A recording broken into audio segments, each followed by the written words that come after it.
Yeah, let's get one thing out of the way. I understand that I look like a shitty AI-generated image of Clark Kent. Yeah, I see it, Don. I see it. That's fair. You're laughing a little too hard. I don't appreciate that. Now, my name is Aaron Rosen. It's a very Jewish name. I think it's the most Jewish, honestly. So why are you nodding? I love it. She's like, yeah, that's a super Jewish name. But it is. It is. Like, some people will argue with me, though. They'll be like, no, you don't understand. You got names like Rosenberg, Rosenstein, and Rosenthal. That's way more Jewish. And I'm like, no, you don't understand. Because I got the name Rosen for half off. So, we love a good deal.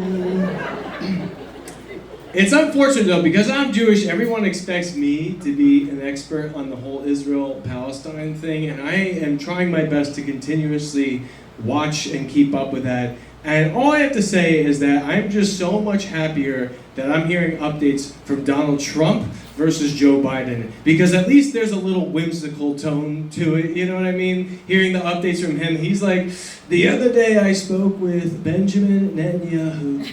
Netanyahu, what a name, Netanyahu. Remember when we went on the net on Yahoo, and that's how we searched for everything? We did. And then we did Ask Jeeves. We asked Jeeves everything, and he disappeared. Where did Jeeves go? That's what I want to ask him. But now we do everything on Google. It's all Google. We have Google Docs and Google Sheets and Google Drive. And I love driving. I love those cars, but the new ones, they get so hot. I feel like Prometheus, and that was a scary movie I did. That was so scary. But not as scary as Aliens. That was a really scary movie. But the scariest aliens are illegal aliens, which is why we need to build that wall.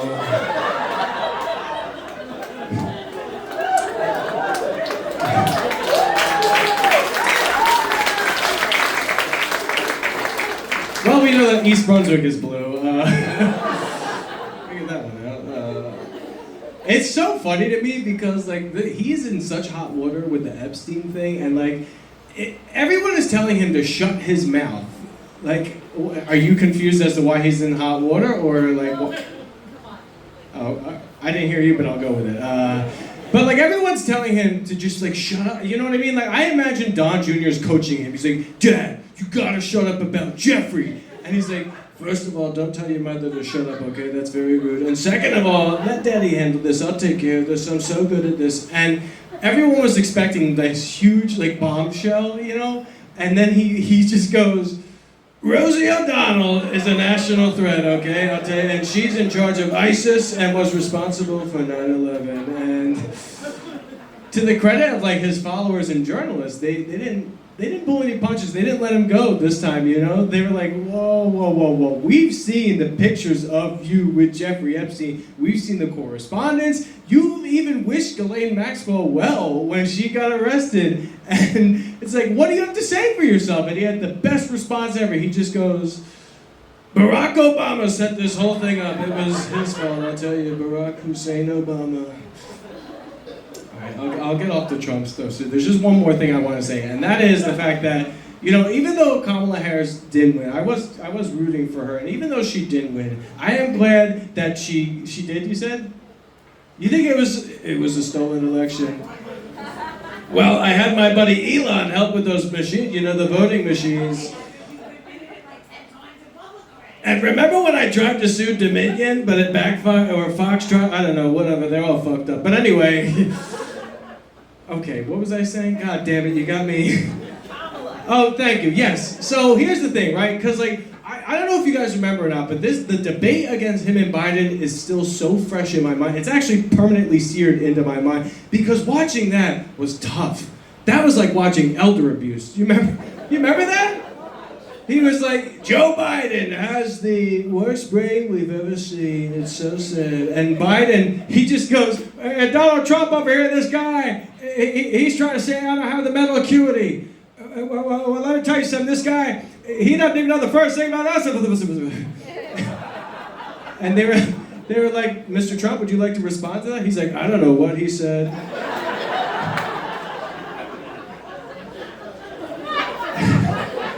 He really said that. And then he goes, And I don't think he knows what he said.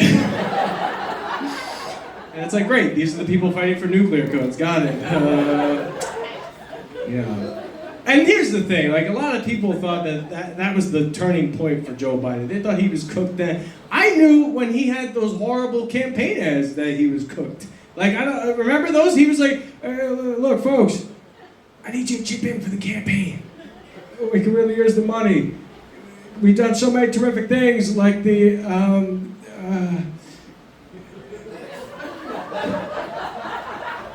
anyway, we can really use the money. And that was it. That was the campaign. And he was trying to appeal to everyone, too. He gave us the most wild set of options. I don't know if you remember this. He really said this. I'm looking at you guys for this. He goes, just remember one thing. If you don't vote for me, you ain't black. He said that! And we were all just like, that is not how ultimatums work, Joe.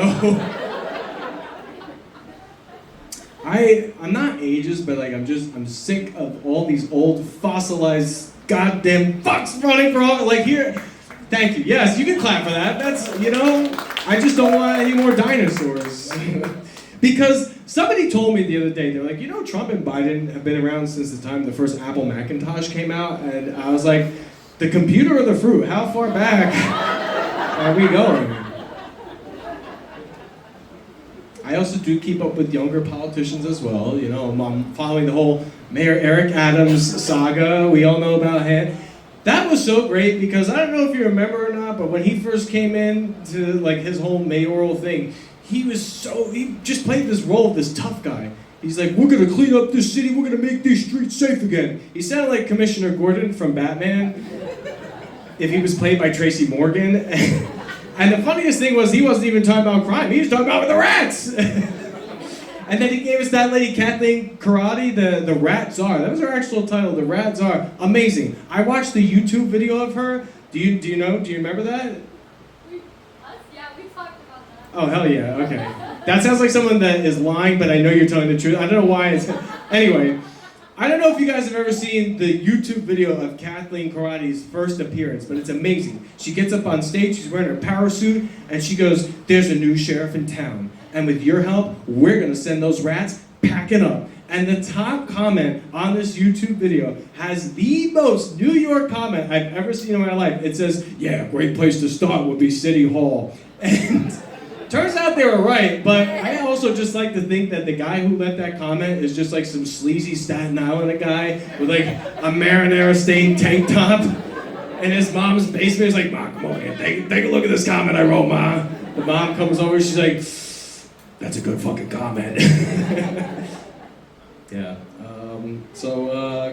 I mentioned before I'm Jewish, and did you woo? Yeah, calm down. It's gonna be illegal soon, okay? But I grew up actually pretty Jewish. I was raised pretty Jewish, and I grew up in a very, very Jewish town. It was full. Maybe you guys know Lakewood, New Jersey. That was the best reaction I could hope for, just a collective groan. Ugh. They offered to buy my house 10 times. Yeah, oi. This guy's saying oi. I love it.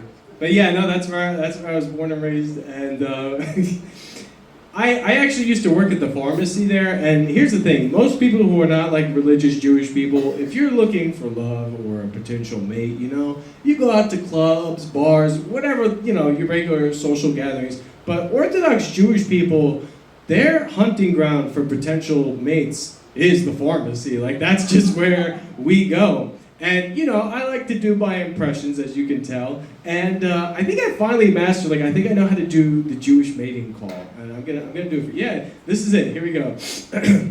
That's it, that's the mating call. That's how we attract our mates. If you didn't laugh at that, you're anti-Semitic. Actually, with everything going on, you can have a little anti-Semitism as a treat. I'll allow a little... Okay, that is just for me.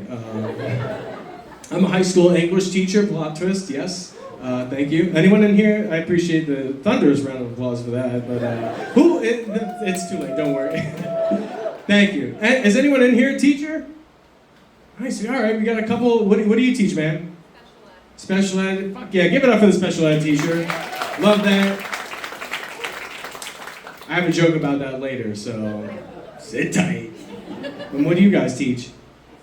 High school English? Phys ed and health? Fuck you, you have the easiest job, but you get fist bumped, yeah, hell yeah. I'm just kidding, you do? All right, he admitted it, he admitted it. It's true, I wish I did. I'm looking back on it, like, why didn't I just walk around in shorts every day and tell people to take a lap? He's got the shorts on to prove he probably came back from work. But anyway, yeah, I've been doing it for 11 years now, and it's taxing, it's exhausting, right? Like you guys can, well not you, but you guys can agree, it's exhausting. And I teach in Jersey City, mind you. Okay, racist, no, I'm kidding. But I've been doing it for 11 years, and I will say this, I'm actually very lucky. Like, my students are very well behaved, I will say that. In the 11 years that I've been teaching at my school, we've actually only had 2 fights. 2 fights in 11 years, can you believe that? What? Yeah, and both of them I won. I love that people laugh at my child abuse jokes. That kills me. I noticed when we came back from the pandemic that the learning took a little bit of a nosedive. You know what I mean? And it was rough because kids they don't know how to really write anymore. It's rough. Thankfully, when they're done with my class, like it gets a lot better. But when they first step into my classroom and I look at their writing, it's rough. They go crazy with all the punctuation, the commas, the periods, the semicolons, and everything. I try reading their essays, and it just straight up reads like a Christopher Walken monologue. Like I read it, and it's like, the Salem witch trials were a terrible travesty. Many died, mostly innocent. Wow. It's like, how am I supposed to grade that?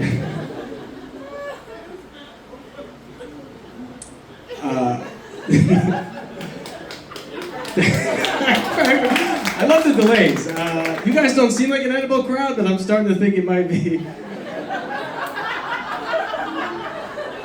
That got like one of the biggest laughs, so maybe that's true. I noticed that a lot of the words have changed over the years, and some of it for the better. I will say this, like some of it definitely for the better. For instance, bully lingo is so different now. Like looking back on, I love it. You nod at everything I say. You are on board for everything. I need you at every show. She is just like, I don't even need to hear the punchline or the setup. I just know. Thank you. But yeah, the bully lingo is so different because if you look back on it, right, when bullies used to make threats back in the day, questionable at best, the threats that they would make. No joke, they used to say, I'm gonna pound you. And you're gonna get creamed. And yeah, right? And I'm gonna snack on that ass. Have you heard that one? You haven't heard that last one, right? No, well you will tonight.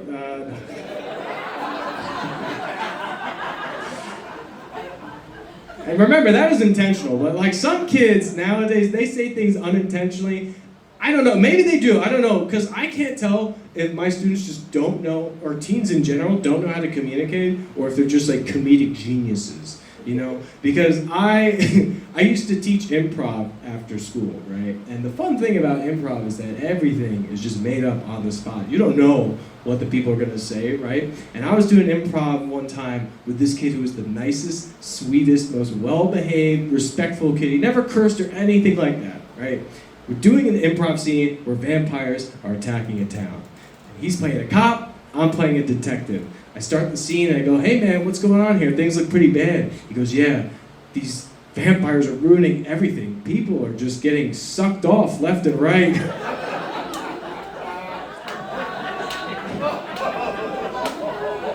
I swear to God he said this.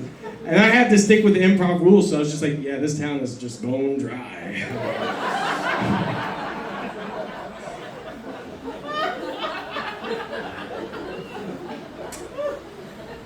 And to be clear, it's not just in the classroom where I hear this. I hear this outside of the classroom too. Like one time, I was playing Call of Duty, right? And I was paired up with this teenager. He was my teammate. For those of you who don't know Call of Duty, right? It's this online video game where you just gotta run around and you gotta shoot and kill people. It's like America, the video game, okay? And if you don't pick up a gun, the only weapon you can use are your bare hands, your fists, right? And my teammate, I hear him getting into like a bit of a skirmish, and I'm like, are you okay? Do you need help? And he goes, no, it's cool. I didn't pick up a gun. All I have are my fists. I'm fisting him. If you're not laughing, you should Google fisting later. But do it incognito.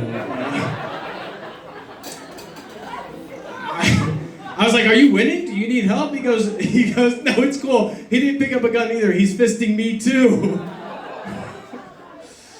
Yeah, it happened.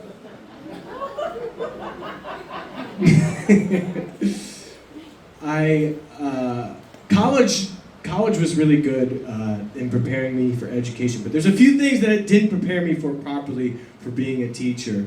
And like they told me that, you gotta wear a lot of different hats when you're a teacher. You're not just a teacher, you're a friend, a mentor, a guidance counselor, father figure, mother figure. You're all those things. And so I'll have some students that just really test the limit of what I'm capable of. And there's just some things I'm not prepared for. Like a student will genuinely walk up to me and be like, Mr. Rosen, I'm feeling suicidal. And I'm just so taken aback. I'm just like, oh, wow, same. Like, have you looked outside? It's not easy out there.